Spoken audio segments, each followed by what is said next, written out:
Hey, I'm Lake Pickle with onX Hunt. I want to show you one of the cool features that we have inside the onX Hunt app that I think is extremely useful for spring turkey hunting, and that's 3D maps and 3D elevation exaggeration. So what I'm going to do is I'm going to take the app here, I'm going to go to the bottom right-hand corner to the base map card.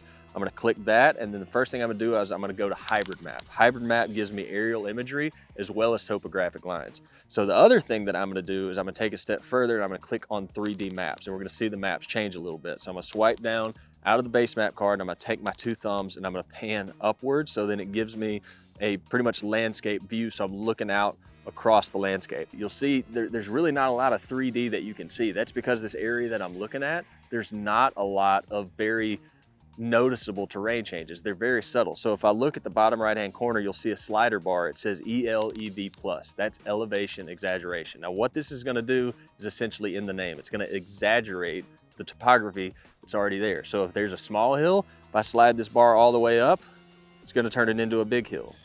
And so what I can do then is I can look at these topo lines that I may not necessarily know what they mean. And as I play with this slider bar, I can go, okay, when I see a full circle, that means a knob, that means a peak, a high point. If I see two knobs close to each other with a stretch in between them, that's gonna be a saddle. This feature can get you to a basic understanding really quickly rather than trying to figure it out on your own. So 3D exaggeration is awesome for picking up on the most subtle changes in areas that are primarily flat, and it can be huge in speeding you along and figuring out terrain changes and topographic maps.